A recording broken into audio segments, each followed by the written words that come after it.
ओम नमः सिद्धेभ्य नमो जीर्णानम। सभी को सादर शुद्धात्म वंदन। आज फाल्गुन कृष्ण चतुर्थी का यह शुभ मंगल पावन दिवस है और आज ही के दिन 1008 श्री पद्म प्रभा भगवान का निर्वाण कल्याणक तिथि का भी दिवस है।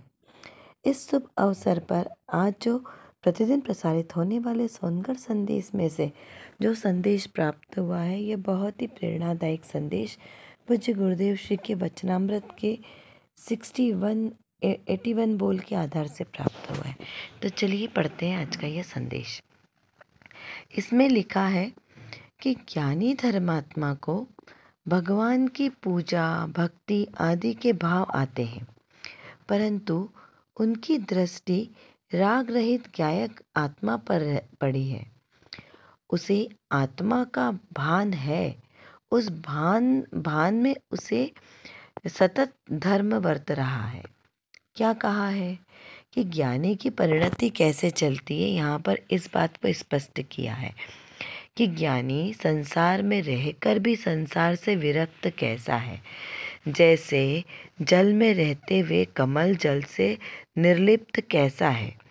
भरत चक्रवर्ती घर में रहकर भी घर से वैरागी कैसे हैं। इस प्रकार यहाँ पर ज्ञानी की परिणति को बताया है कि ज्ञानी जीव जो धर्मात्मा, पहले तो ये समझना है कि ज्ञानी किसे कहा, धर्मात्मा किसे कहा। तो ज्ञानी जीव जिसे समीचीन 7 तत्वों का सच्चा श्रद्धान है, जिसे वीतरागी देवों का सच्चा श्रद्धान है, उसे ज्ञानी बताया। क्यों? क्योंकि 7 तत्व संबंधी जो प्रयोजनभूत 7 तत्व है, उनका स्वरूप समझना और उस स्वरूप का यथार्थ निर्णय करना, वो सम्यक दर्शन का लक्षण है। और जो सम्यक दृष्टि है वही जीव ज्ञानी कहलाता है। तो यहाँ पर मैं जीव हूँ, इसका निर्णय होना चाहिए कि मैं जीव हूँ और मेरा ये जो शरीर है जो मुझे दिखाई देता है वो अजीब है, मुझसे अत्यंत भिन्न है। इस प्रकार का जिसे दृढ़ निश्चय हो चुका है, जिसे सच्चा श्रद्धान हो चुका है, वह जीव ज्ञानी है ना। क्योंकि शरीर और आत्मा को जिसने भिन्न जान लिया, उसने सब कुछ भेद ज्ञान की कला को समझ लिया। ऐसा माना, ऐसा सही यथार्थ निर्णय हुआ। तो और धर्मात्मा जिसने वस्तु स्वरूप को समझा, वस्तु स्वरूप का निर्णय जिसे हुआ, वही धर्मात्मा है। क्योंकि धर्मी किसे कहा? धर्म अनंत गुणात्मक धर्म है ना। तो वस्तु स्वभावो धम्मो, जो वस्तु का स्वभाव है वही धर्म है। तो पहले तो हमें धर्म का स्वभाव समझना है। तो धर्म का स्वभाव क्या है? जो वस्तु जैसी है उसको वैसा ही निर्णय करना, वो धर्म है। क्योंकि वो उसी का गुण धर्म है ना। गुण धर्म किसको कहा? वस्तु के स्वभाव को गुण धर्म कहा। यहाँ पे वो क्रियाकांड या बहुत पूजा पाठ करने को धर्म नहीं कहा। धर्म किसे कहा? यहाँ पे हमें स्पष्ट क्लियर समझना है कि धर्म किसे कहा? जो वस्तु का स्वभाव है वो धर्म है।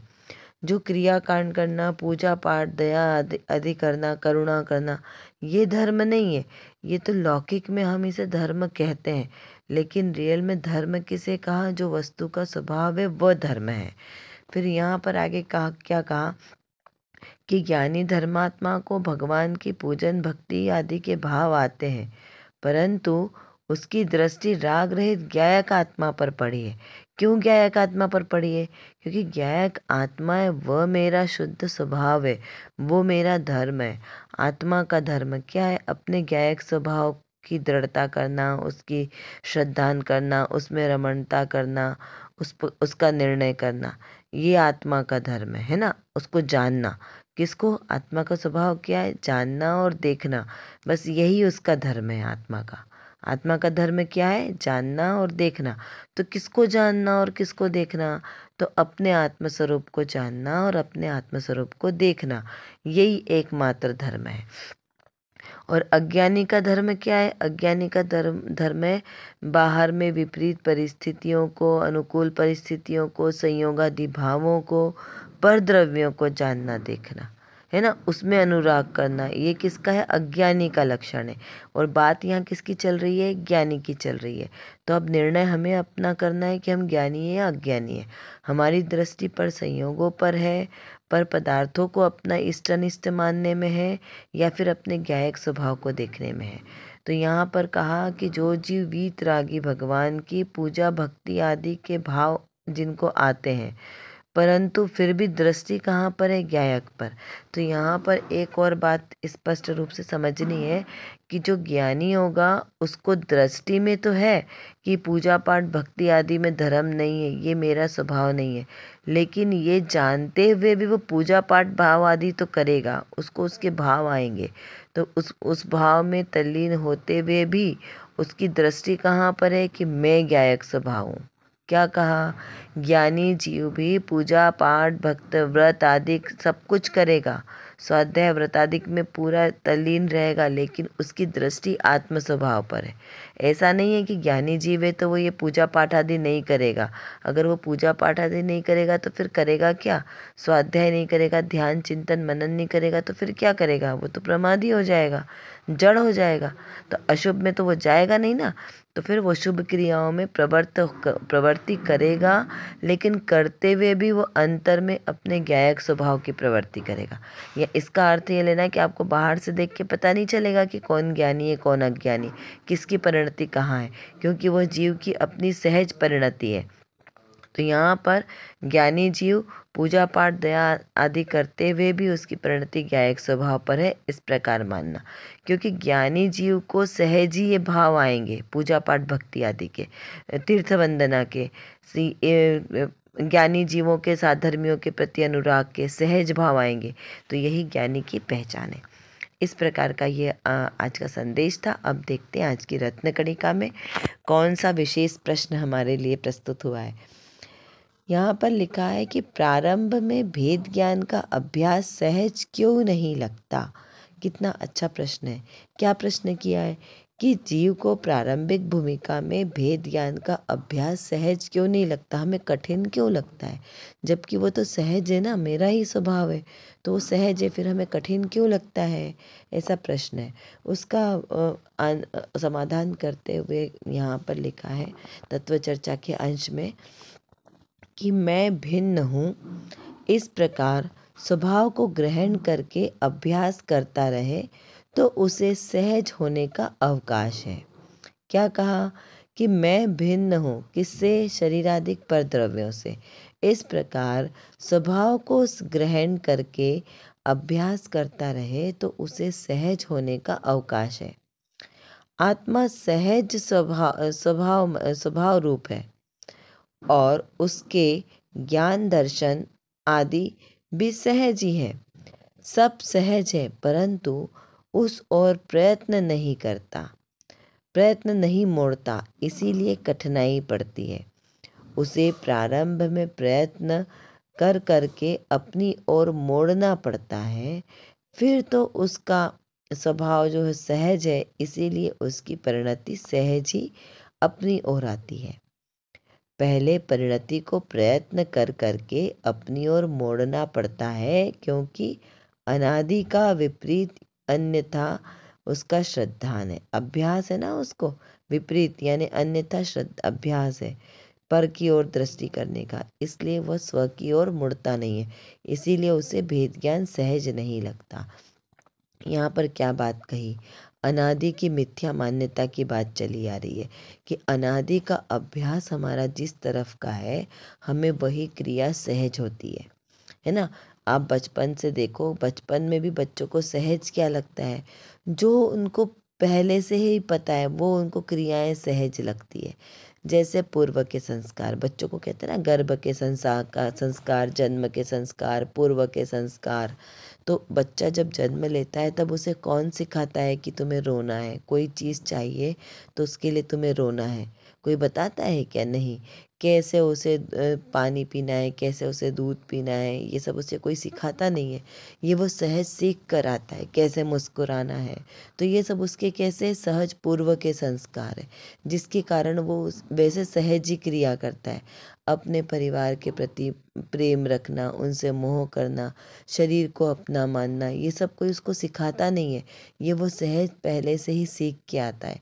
तो ये सब किसे, ये हमें मतलब अनादि की हमारे में ये इसकी हमें रुचि है ना, अनादि के संस्कार हमारे अंदर है। तो जो संस्कार अनादि से चला आ रहा है वो चीज़ें हमें सहज लगती है। लेकिन आज तक हमने इस शरीर के प्रति ममत्व का भाव नहीं त्यागा, तो हमें वो क्या होता है, वो संस्कार हमें कठिन लगता है। तो वो संस्कार को अपने अंदर रोपित करने में हमें मेहनत की फीलिंग आती है। हमने स्वयं को ज्ञायक पहले नहीं माना, इसीलिए अभी हमें ज्ञायक मानने में बहुत कठिनाई लगती कि हम कैसे करें, हम वही क्रिया करें और अपने आप को ज्ञायक कैसे माने। संसार में लिप्त रहें फिर भी हम संसार से अपने आप को वैरागी कैसे समझें, ये हमें क्रिया क्या है, कठिन लगती है। जबकि कार्य सहज है, क्योंकि मैं इनसे कभी मिक्स हुआ ही नहीं हूँ। तो जब मैं इनसे कभी लिप्त ही नहीं हुआ तो मुझे इनसे अलिप्त मानने में बुराई क्या है। लेकिन हमें वो कठिन लगता है कि मैं भिन्न हूँ किससे, इन सब पर पदार्थ होते, जड़ पदार्थों से, चेतन पदार्थों से। जड़ पदार्थ कौन कौन से, धन, मकान, दुकान, ये सब चेतन, मेरा कपड़ा, मेरा घर, मेरी गाड़ी, ये सब मेरी ज्वेलरी, ये सब क्या है, पर पदार्थ है। तो मैं इनसे अत्यंत भिन्न हूँ। चेतन द्रव्यों से स्त्री पुत्र, मकान, घर, दुकान, स्त्री पुत्र, अपनी भाई बहन, इन सब से मैं कैसा हूँ, अत्यंत भिन्न हूँ। क्योंकि चेतन द्रव्य है ना, ये भी मेरे नहीं है। फिर एक क्षेत्र गाही मेरा शरीर भी मेरा नहीं है। जिस शरीर में मैं अनादिकाल से रह रहा हूँ इस जन्म के समय से, वह भी मेरा नहीं है। इस पर्याय के साथ ये छूट जाने वाला है। लेकिन फिर भी इससे हमें आसक्ति है, तो इससे आसक्ति तोड़नी है। मोह राग द्वेष के परिणाम ये भी मेरे नहीं है, क्योंकि मेरे क्या है, आत्मा का विभाव भाव है, मेरी आत्मा का स्वभाव नहीं है ये एक समय की पर्याय है जो शरीर के आश्रय से, कर्मों के बंधन से मुझे प्राप्त हुई है। तो इससे भी हमें अपनी दृष्टि हटाना है कि मोह राग द्वेष के परिणाम भी मेरे नहीं है। फिर ज्ञान की उत्कृष्ट पर्याय केवल ज्ञान, ये भी मेरी नहीं है ना। क्योंकि ये भी तो कैसी है, ज्ञान की एक समय की पर्याय है ना। और मैं तो कैसा हूँ, त्रिकाली शुद्ध ज्ञायक द्रव्य हूँ ना। तो इस पर्याय वाला तो मैं नहीं हूँ, मैं तो अखंड द्रव्य हूँ, द्रव्यवान हूँ मैं तो, पर्यायवान मैं नहीं हूँ। तो इस प्रकार यहाँ पर हमें भेद ज्ञान करना है। तो ये जो सभी पर द्रव्य हैं, पर द्रव्यों का संयोग है, इससे अपने आप को अलग ज्ञायक देखना, इसका हमें प्रयास करना है। और क्या कहा कि निचली भूमिका में बार बार हमारा ध्यान पर पदार्थों पे जाएगा, जिसका अनादि से हमें अभ्यास है। तो वहाँ से बारंबार बारंबार अपने आप को ज्ञायक स्वभाव पर लाना है। और पुरुषार्थ पूर्वक बार बार, छोटा बच्चा जब चलना नहीं जानता तब हम उसे बार बार उंगली पकड़कर चलना सिखाते हैं, वो बार बार गिरता है, फिर बार बार हम उसे संभाल के चलाना चाहते हैं ना। फिर वो जब चलने का उसको अभ्यास हो जाता है, फिर उसको चलाना पड़ता है, क्या उंगली पकड़ना पड़ती है, नहीं पकड़ना पड़ती। वैसे ही जब तक उपयोग मेरी आत्म स्वभाव पर स्थिर नहीं होता, तब तक उसे बारंबार मोड़ना है कि नहीं, इन शरीर पर पदार्थों से भिन्न मैं एक ज्ञायक द्रव्य हूँ, 7 तत्वों में एकमात्र मैं जीव तत्व हूँ, ये मेरी पहचान है, ये मेरा स्वभाव है। ऐसी बारंबार उसे अपने स्वभाव की तरफ मोड़ना पड़ेगा पुरुषार्थ पूर्वक। फिर जब उसे प्रैक्टिस हो जाएगी, फिर आपको आवश्यकता नहीं है। इस प्रकार आज के इस संदेश का सार निकलता है। चलिए अब कुछ प्रश्नों के माध्यम से हम यहाँ पर फिर से इसका चिंतन मनन करेंगे कि हमें किस प्रकार से भेद ज्ञान करना है, प्रति समय निरंतर भेद ज्ञान करना है। देखिए, निर्णय तो एक बार होता है, लेकिन भेद ज्ञान हमें प्रति समय करना है। शरीर के पे रोग आदि आने पर हमें चिंतन करना है। किस प्रकार से चिंतन करना है कि शरीर आदि कुछ मेरे नहीं, मैं एक ज्ञायक भाव हूँ। इस प्रकार हमें चिंतन करना है। वीतरागी भगवान की पूजा भक्ति आदि के भाव किसे आते हैं, विचार कीजिए। जो ज्ञानी होगा ना, उसी को आएंगे। अज्ञानी को तो सिर्फ ढोंग करना, भ्रम में उसको जीना आता है। जिसकी दृष्टि में राग रहित ज्ञायक आत्मा प्रति समय झलक रहा है, उसकी परिणति कैसी होगी, उसका क्या फल है। शरीर मेरा नहीं है, फिर भी इसके प्रति जो राग भाव क्यों आता है, क्यों हमें शरीर को अपना मानने के भाव आते हैं, जबकि हमने कई बार पढ़ा ना कि शरीर मेरा नहीं है, भिन्न है। फिर ऐसा भाव क्यों आता है, इस पर विचार करें। जो मेरा नहीं है वो मुझसे सहज ही छूटने वाला है। यही पुरुषार्थ आवश्यक क्यों है? भेद ज्ञान श्रम साध्य है या सहज साध्य है, इस पर विचार करें और प्रति समय भेद ज्ञान की धारा को बनाए रखें। अपनी मति को व्यवस्थित करते हुए हमें यह निर्णय करना है कि मैं कौन हूँ और मेरा स्वरूप क्या है। इस प्रकार यथार्थ निर्णय के साथ हमें अपना श्रद्धांत पक्का करना है, क्योंकि जो सर्वज्ञ देव की वाणी में आया है वही वस्तु का यथार्थ स्वरूप है और वही मैं हूँ, वही मेरा स्वरूप है। इसी स्वरूप को समझकर अनंत सिद्ध हुए हैं, अनंत सिद्ध हो रहे हैं और आगे भी ऐसे ही अनंत सिद्ध होंगे। और मुझे भी अगर अपना सम्यक दर्शन प्रकट करना है, उस सिद्धालय में जाकर विराजमान होना है, तो इसी मार्ग का अनुसरण करना पड़ेगा।